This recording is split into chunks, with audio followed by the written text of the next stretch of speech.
नमस्कार दोस्तों, क्या अमेरिका चाइना को डराने की कोशिश कर रहा है या खुद भारत और चाइना से डरा हुआ है? क्योंकि इसका एग्जाम्पल बहुत बड़ा सेट किया है अमेरिका ने। चाइना के पड़ोसी देशों के अंदर अचानक से अमेरिका की सेनाओं का हजारों की संख्या में पहुंचना और इनके साथ साथ लंबी दूरी की मिसाइलों को तैनात कर देना, जिनकी रेंज भारत तक के क्षेत्र को कवर कर सकती हो। और इसी बात को लेकर चाइना बहुत ज्यादा परेशान है और चाइना ने अंतर्राष्ट्रीय मीडिया के सामने भी इस बात की पुष्टि करी है कि हमारी राष्ट्रीय सुरक्षा को एक बहुत बड़ा खतरा है कि अमेरिका की मिसाइलों का हमारे पड़ोस में तैनात होना। दूसरा, चाइना के जो विदेश मंत्रालय के प्रवक्ता हैं, उनके द्वारा तो बहुत बड़ी बात कही गई। उन्होंने कहा कि अमेरिका अप्रत्यक्ष रूप से चाइना की घेराबंदी शुरू कर चुका है और अगर हमारे पड़ोसी देश की घेराबंदी अमेरिका करता है तो कहीं ना कहीं एक खतरा भारत की तरफ भी बढ़ रहा है। आखिरकार अमेरिका ने ऐसा क्या भांप लिया है चाइना और भारत को लेकर, जिसकी वजह से यह अभी से तैयारी में लग चुका है। चाइना के पड़ोसी देशों के अंदर हजारों की संख्या में सैनिकों का पहुंचना और भारत के पड़ोसी देशों के अंदर भी हजारों की संख्या में अमेरिकी सेना का पहुंचना एक बहुत बड़ा सवाल खड़ा करता है। आज के इस वीडियो में मैं आपको बताने वाली हूं कि आखिरकार ऐसे कौन कौन से चाइना के आस पड़ोस के देश हैं जिनका झुकाव अमेरिका की तरफ ज्यादा है और वो चाइना के साथ में बेर मोल लेना चाहते हैं, और आखिरकार अमेरिका के दिमाग में ऐसा क्या चल रहा है। तो आइए जानते हैं इस पूरी कहानी को। मेरा नाम है अंजलि और मैं आप सभी का स्वागत करती हूं एग्जाम नारी के यूट्यूब प्लेटफॉर्म पर। सबसे पहले आप यहाँ पे देखिए, अभी कुछ समय पहले एक न्यूज निकल के आती है जिसमें चाइना के द्वारा कहा गया कि हम बार बार अमेरिका को बोल रहे हैं कि हमारे पड़ोसी देश जापान के अंदर जो आपने टाइफून मिसाइल प्रणाली को यहाँ पर सेट किया है समुद्री सीमा के अंदर, और उसी बात को लेकर हमारी राष्ट्रीयता को खतरा है, इसीलिए कृपया इसे हटाने की कोशिश कीजिए। अब इसी बात को लेकर अमेरिका हर बार इन्हें इग्नोर कर रहा है और इग्नोर का जो अभी स्टेटमेंट दिया है, ये किसने दिया है? तो चाइना के विदेश मंत्रालय के जो प्रवक्ता हैं लिन जियान, इन्होंने कहा कि एक बहुत बड़ी गंभीर समस्या है पर हम अमेरिका के सामने बार बार बोल रहे हैं, तो अमेरिका इसे क्या कर रहा है? नजरअंदाज करने की कोशिश कर रहा है। और अब अंततः जब अमेरिका का जवाब आया तो जरा जवाब सुनिए। अमेरिका ने क्या कहा कि हम यहाँ किसी की राष्ट्रीयता को खतरा पहुंचाने के लिए नहीं आए हैं, हम तो जापान के साथ में जॉइंट मिलिट्री एक्सरसाइज करने के लिए आए हैं। अब आप जरा सोचिएगा कि जापान के साथ में जब मिलिट्री एक्सरसाइज हो रही है तो अमेरिका के 19,000 से ज्यादा सैनिक जापान के अंदर पहले से ही क्या कर रहे हैं। दूसरा, अगर आप यहाँ मिलिट्री एक्सरसाइज करने के लिए आए हैं तो लंबी दूरी की मिसाइल प्रणाली को यहाँ पर तैनात करने की कहाँ जरूरत थी, जिसकी रेंज 2000 किलोमीटर से ज्यादा है। तो ये भी तो एक सोचने वाली बात है। चलो मान लेते हैं कि जापान के साथ में मिलिट्री एक्सरसाइज है, तो दक्षिण कोरिया का क्या? दक्षिण कोरिया के अंदर अब तक अमेरिका के 30,000 से ज्यादा सैनिक तैनात है। कुछ समय पहले 28,000 थे, अब 30,000 से ज्यादा सैनिक है। तो आपने तो दक्षिण कोरिया में भी तो 30,000 से ज्यादा सैनिक बिठा रखे हैं। तो ये तो कहीं ना कहीं चाइना की राष्ट्रीय सुरक्षा को कहीं ना कहीं खतरे में डालने वाली बात हुई है। अब इसे हटाने के लिए चाइना बार बार बोला जा रहा है अमेरिका को, पर अमेरिका हटाने के लिए रेडी नहीं हो रहा है और ये एक बहुत बड़ा दुश्मनी का कारण और नया पैदा करने वाला है।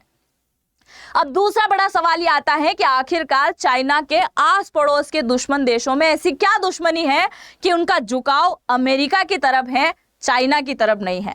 तो जरा मैं आपको एक छोटी सी स्टोरी बताने जा रही हूं, ध्यान से सुनिएगा। जापान और चाइना की जो दुश्मनी है, इसकी शुरुआत कहां से हुई थी? इसकी शुरुआत हुई थी आज से कई वर्ष पहले, यानी कि 19वीं सदी के दौरान। 19वीं और 20वीं सदी के दौरान जापान एक बहुत बड़ा उभरती हुई अर्थव्यवस्था वाला देश हुआ करता था और वो इतनी स्पीड से आगे बढ़ रहा था कि उसने सोचा कि आसपास के छोटे मोटे देशों को क्या कर लिया जाए? औपनिवेशक बना लिया जाए, यानी कि गुलाम बना लिया जाए। जिस प्रकार से इन अंग्रेजों ने भारत को गुलाम बनाया था, ठीक उसी प्रकार से जापान के माइंड में भी चाल चल रही थी और उसने बोला कि जब गुलाम बनाने की बात आए तो कहीं और क्यों जाए, सबसे पहले शुरुआत पड़ोस से करेंगे। तो आपको यहाँ पर जापान दिखाई दे रहा है, ये है जापान। और जापान के जस्ट पड़ोस में दो देश लगते हैं, एक आता है कोरिया और एक आता है चाइना। तो इसने शुरुआत करी कि चलो यहां से शुरुआत करते हैं। तो सबसे पहले तो जापान बढ़ के गया कोरिया की तरफ और कोरिया को बहुत आसानी से जापान ने अपना गुलाम बना लिया। वो तो बाद में सेकेंड वर्ल्ड वार हुआ और वर्ल्ड वार के दौरान अमेरिका ने यहां पर परमाणु गिराया, जापान की कमर टूट गई और जापान को अंततः कोरिया को आज़ादी देनी पड़ी। और आज़ादी के बाद में कोरिया दो भागों में डिवाइडेड हो गया, जो कि आज उत्तर कोरिया और दक्षिण कोरिया के नाम से जाना जाता है। अब कोरिया के ऊपर इसने राज कर लिया और दूसरी नज़र थी इसकी चाइना के ऊपर। दो रीज़न थे चाइना के ऊपर राज करने के लिए। पहला रीज़न, चाइना के पास में मिनरल रिसोर्सेज की कोई कमी नहीं है, आज भी नहीं है, बहुत ज़्यादा मात्रा में मिनरल रिसोर्सेज थे, इस वजह से इसने सोचा खनिज संपदा। और दूसरा रीज़न था कि चाइना के पास में क्या है, बहुत लंबा चौड़ा क्षेत्र है, तो कहीं ना कहीं जापान को भी बढ़ा दिया जाएगा। अब इसने चाइना पर राज करने की सोचा और बोला कि ठीक है कब्जा कर लेते हैं।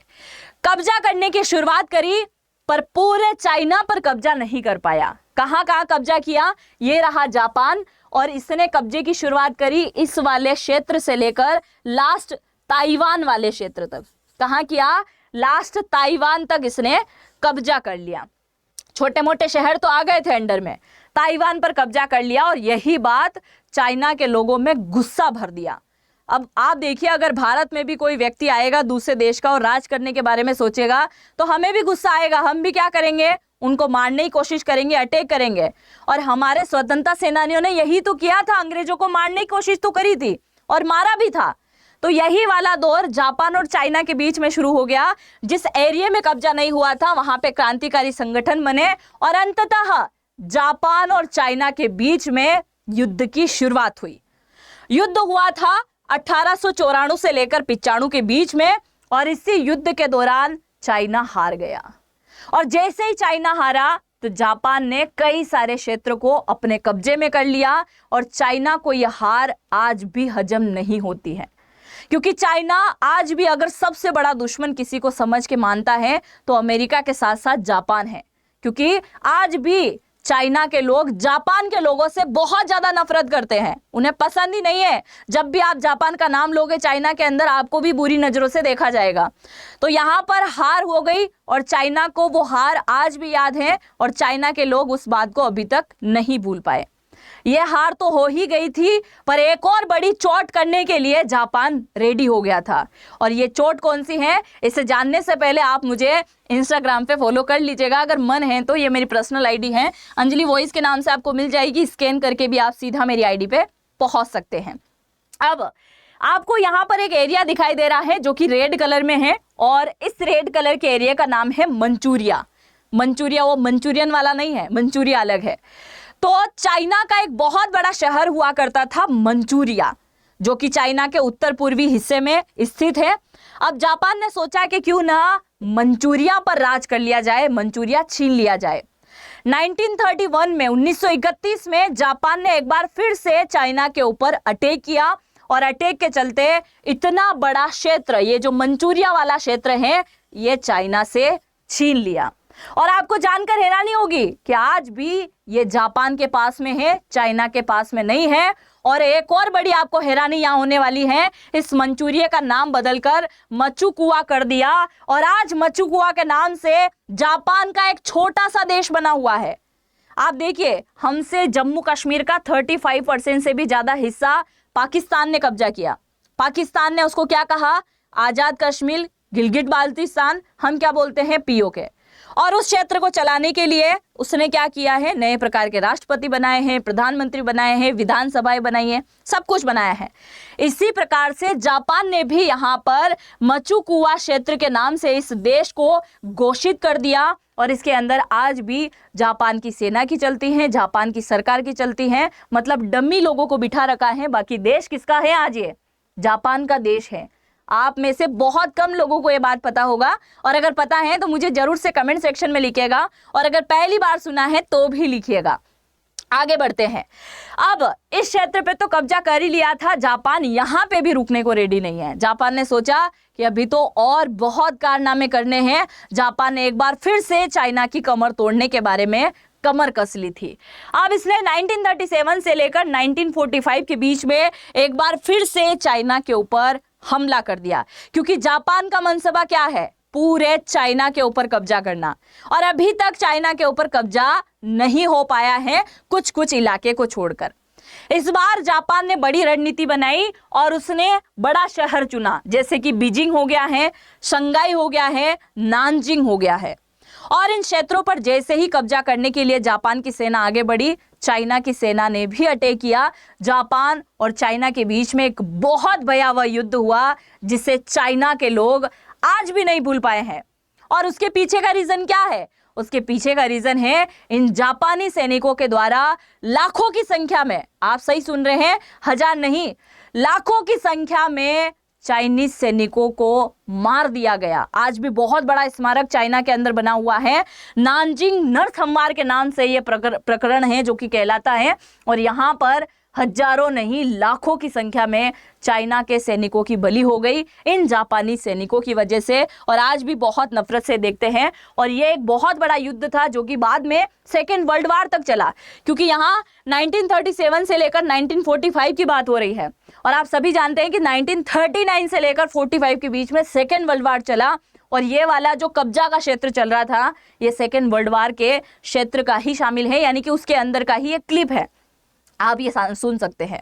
और इसी तरह के चलते हुए जापान और चाइना के बीच में दुश्मनी बढ़ती गई, और आज ये दोनों एक दूसरे के बड़े दुश्मन हैं, क्योंकि एक बहुत बड़ा हिस्सा चाइना का जापान के कब्जे के अंदर है। आप मान सकते हैं कि चाइना अपने साथ में 14 से ज्यादा देशों की सीमा लगाता है, माफ कीजिएगा 14 देशों की सीमा लगाता है। और 14 देशों में से ऐसे कई सारे देश हैं जिनको लेकर आपस में लड़ाई लड़ती है, कई द्वीप को लेकर, कई दूसरी सीमा क्षेत्र को लेकर लड़ाई चलती है। और जापान का अमेरिका का साथ देना, उसके पीछे बहुत सारे रीजन है। अमेरिका बोलता है कि जब भी परमाणु की जरूरत होगी, जापान को कौन प्रोवाइड कराएगा? अमेरिका। दूसरा, पूरे एशिया की अगर हम बात करें जिसके अंदर 49 कंट्रीज हैं, पूरे एशिया में जापान इकलौता एक ऐसा देश है जिसके अंदर अमेरिका का सबसे बड़ा एयरबेस, यानी कि उसका सैन्य अड्डा मौजूद है। तो इसके लिए तो वो बड़ा मजबूत के साथ में खड़ा है।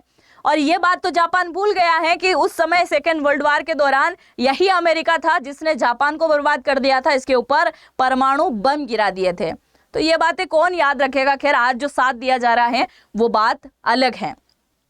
अब हम अगर बात करें थोड़ी सी भारत को लेकर कि भारत में किस प्रकार से ये प्लानिंग कर रहा है। आप सभी जानते हैं कि भारत के आस पड़ोस के देश इन दिनों बहुत ज्यादा अस्थिर हैं। बांग्लादेश में तख्तापलट हुआ, नेपाल के अंदर हो गया है, श्रीलंका के अंदर, म्यांमार के अंदर, इधर हम बात करें तो पाकिस्तान में भी हलचल चलती रहती है। और इन सभी देशों में हो रहा है, मतलब भारत के अंदर भी कोशिश की गई है और ये सारी कोशिशें अभी नाकाम है, क्योंकि आस पड़ोस के देशों में जो हरकतें हो रही हैं इसमें सीधे तौर पर कुछ मीडिया के द्वारा भी ये बात कही गई है कि इसके पीछे का रीजन केवल और केवल अमेरिका है। और इसके साथ ही एक वीडियो और मैं लेके आने वाली हूं जिसमें मैं आपको बताने वाली हूं कि अभी हाल ही में हमारे पड़ोसी देशों के अंदर अमेरिका की सेना देखी गई है हजारों की संख्या में, और उसके पीछे का रीजन है हमारे आस पड़ोस के अंदर एक और नया देश बनाने की कोशिश कर रहा है अमेरिका। तो इस पे भी मैं वीडियो लेके आने वाली हूं, आप जरूर से लिखिएगा अगर आप चाहते हैं तो इसके बारे में भी बात करेंगे। अब हम थोड़ा सा यहाँ पर बात कर लेते हैं कि आखिरकार ऐसी कौन सी मिसाइल है जिसको अमेरिका ने तैनात किया था। देखिए, मैंने आपको बोला था टाइफून, ये टाइफून कोई मिसाइल नहीं है, एक मिसाइल सिस्टम है। जैसे हम S-400 को जानते हैं, क्या है? मिसाइल प्रणाली सिस्टम है, एयर डिफेंस सिस्टम है। थर्ड क्या है? अमेरिका का मिसाइल प्रणाली सिस्टम है, यानी कि एक प्रकार से एयर डिफेंस सिस्टम है। तो ऐसे ही टाइफून क्या है? जिसके ऊपर मिसाइलें लगाई जाती हैं और वो क्या करता है? लॉन्च करने का काम करता है। इसके ऊपर कौन कौन सी मिसाइल लगाई जाती हैं? तो अमेरिका की एक मिसाइल है टॉकहोम, ये मिसाइल, और तुर्की की एक मिसाइल है जिसका नाम है SM-6, जिसे SOM-6 भी कहा जाता है। यह मिसाइल इसके ऊपर तैनात की जाती है। अब इसका काम क्या है? अगर मैं सीधे तौर पे आपको समझाऊं तो जो मिसाइलें या जो ऐसी क्रूज मिसाइलें जो कि जहाज के द्वारा पानी वाले पनडुब्बी क्षेत्र से छोड़ी जाती हैं, अगर ये टाइफून सिस्टम तैनात कर दिया जाए तो उन्हें जमीनीगत स्तर से भी छोड़ा जा सकता है। इसीलिए अमेरिका ने वहां पर तैनात किया और टाइफून से इस प्रकार से मिसाइल निकलती हैं, आप यहां पर देख सकते हैं। एक मिसाइल ये हो गई है टॉकहोम, ये कहाँ की है? अमेरिका की क्रूज मिसाइल है। आप समझ गए होंगे कि जहाज वाली मिसाइलों को इसके ऊपर जैसे तैनात किया जाता है तो आराम से इसको छोड़ा जा सकता है। इसकी रेंज की अगर हम बात करें तो कई सारी जगह 1550 है, कई सारी जगह 1600 बता रखा है और कई सारी जगह 2000 से भी ज़्यादा रेंज बता रखी है। तो ये इसकी कैपेसिटी पर बिलोंग करता है। टाइफून उसमें कुछ नहीं कर सकता। उसको कहाँ तैनात किया गया है और कौन से देश को निशाना बनाया जा रहा है, इसके लिए इसकी रेंज है। अगर हम इसके वजन की बात करें तो 2900 LBS के आसपास इसका वजन रहने वाला है। स्पीड की हम बात करें तो 1 घंटे में 550 किलोमीटर से भी ज़्यादा एरिया ये कवर कर सकती है और अगर कहीं गिरेगी तो खड्डा बनाने का काम कर देगी, ऐसी ये मिसाइल है। दूसरी है तुर्की की मिसाइल जिसे SM-6 कहा जाता है और इसकी रेंज तो कम ही है, 230 किलोमीटर के आसपास इसकी रेंज है, जो कि जहाज के ऊपर से छोड़ी जाती है। अगर सामने किसी भी प्रकार का फाइटर जेट आ रहा है तो उससे पूरी तरीके से खत्म करने के लिए, सामने अगर दुश्मन देश का जहाज आ रहा है तो उससे खत्म करने के लिए, पनडुब्बी आ गई है तो उससे खत्म करने के लिए, उनके लिए इस मिसाइल को बनाया गया है। अब दूसरा सवाल ये आता है कि एक और पड़ोसी देश है, जापान के साथ साथ एक और पड़ोसी देश है जिसका नाम है फिलीपींस। ये आपको दिखाई दे रहा है फिलीपींस, जो यह वही फिलीपींस है जिसने कुछ समय पहले हमसे कुछ हथियार खरीदे थे और इसके बारे में बड़ी डिटेल से मैंने आपको बताया था। आप जरूर से कमेंट सेक्शन में लिखिएगा कि कौन सा हथियार इसने अभी हाल फिलहाल भारत से खरीदा है। एक ऐसी मिसाइल भारत से खरीदी है जिसने पाकिस्तान की हवा भी टाइट कर दी थी, याद आया कुछ? यही वाली मिसाइल है। तो फिलीपींस की अगर हम बात करें तो फिलीपींस के अंदर भी इसने क्या किया है? टाइफून को तैनात किया है, यही मिसाइल सिस्टम जिसके बारे में मैंने अभी आपको बताया है। तो जापान के साथ साथ यहाँ पे भी इसने तैनात करने का काम किया है। तो आपको ये स्टोरी पूरी कैसी लगी है मुझे जरूर से कमेंट सेक्शन में लिखिएगा और इंस्टाग्राम पे मुझे जरूर से फॉलो कीजिएगा अगर मन है तो। आप वहाँ बहुत सारी एक्टिविटीज़ मेरी देख पाएंगे, क्योंकि आप यहाँ मुझे ऑन स्क्रीन देख पाते हैं, वहाँ बहुत सारी चीज़ें आपसे बात भी हो पाएगी, तो जरूर से फॉलो कर लीजिएगा। अब हम बात कर लेते हैं आपके काम की। यहाँ पर आपकी जितनी भी कंपनी आपको दिखाई दे रही हैं, अगर कोई भी आपकी फेवरेट कंपनी है, जैसे L&T बहुत सारे लोगों की फेवरेट होती है, जहाँ मेरा एक्सपीरियंस है उस हिसाब से गूगल, माइक्रोसॉफ्ट भी होती है, सैमसंग, जितनी भी कंपनी आपको दिखाई दे रही है, अगर इन कंपनी के अंदर आप नौकरी लगना चाहते हैं किसी भी कंपनी के अंदर, तो मैं आपके सामने एक बहुत ही गोल्डन चांस लेके आई हूं। आपको कुछ नहीं करना है, इसी वीडियो के कमेंट सेक्शन में एक फॉर्म मैंने दे रखा है, पहला कमेंट मैंने पिन कर रखा है, उस पर आप टैप करेंगे तो एक फॉर्म ओपन होगा, लिंक दे रखी है और फॉर्म ओपन होते से उसमें नाम, मोबाइल नंबर, ईमेल आईडी आपको डालना है और एक डिस्काउंट कोड मैं आपको बताने वाली हूँ, वो डालिएगा। अच्छा खासा डिस्काउंट मिलेगा और उस कोर्स को आप ज्वाइन कर सकते हैं, क्योंकि हमारे पास में एक बहुत बड़ा सबूत है, हमने अभी तक 91,000 से ज़्यादा स्टूडेंट को यहाँ पर नौकरी दी है। तो आप भी जरूर से ज्वाइन कीजिए और इसमें से ही एक हिस्सा आप भी बन सकते हैं। 47 लाख पर एनुअल, एक 12 महीने की सैलरी 47 लाख से भी ज़्यादा आपको यहाँ पर मिल सकती है। एक कोर्स के अंदर 200 से भी ज़्यादा प्रकार की चीज़ें आपको यहाँ पर सिखाने वाले हैं और कोर्स में हम आपको क्या क्या सिखाएंगे आप जरा यहाँ पर नजर डाल लीजिए। एथिकल हैकिंग हम आपको सिखाने वाले हैं, DBMS हम आपको सिखाने वाले हैं, AWS, data science, CC++, Java, Python, DSA, competitive coding, artificial intelligence, कई प्रकार की चीज़ें हम आपको सिखाने वाले हैं। तो कहीं देर ना हो जाए जरूर से ज्वाइन कीजिएगा। और यहाँ पर डिस्काउंट प्राप्त करने के लिए कोड आपको लगाना होगा और ये कोड है AN50 यानी कि पूरे के पूरे 50% का डिस्काउंट दिया केवल आपके लिए। तो जरूर से ज्वाइन कीजिएगा, लिमिटेड सीट हमारे पास में है, कहीं देर ना हो जाए। फिर बोल रही हूँ, चैनल पे पहली बार आए हैं तो सब्सक्राइब करना तो बिल्कुल भी नहीं भूलोगे, क्योंकि अभी तक क्या होते आया है, अगर 1 लाख लोगों ने वीडियो देखा है तो उनमें से कम 30% ऐसे हैं, यानी कि 100 में से 30 लोग ऐसे हैं जो ऐसे ही देख जाते हैं पर सब्सक्राइब नहीं करते। क्यों? पैसे लगते हैं क्या सब्सक्राइब करने के? कर लिया करो, मेरे वीडियो का सबसे पहले नोटिफिकेशन आपके पास में आ जाएगा। तो सब्सक्राइब भी जरूर से कर दीजिएगा। चैनल पर पहली बार विजिट किया है तो जरूर से कमेंट सेक्शन में कुछ लिखिएगा, क्योंकि कमेंट सेक्शन आप ही लोगों के लिए खुला है। और चैनल पे पहली बार आए हैं तो प्लीज़ सब्सक्राइब कर दीजिएगा। मिलते हैं नेक्स्ट वीडियो में, तब तक के लिए जय हिंद, जय भारत।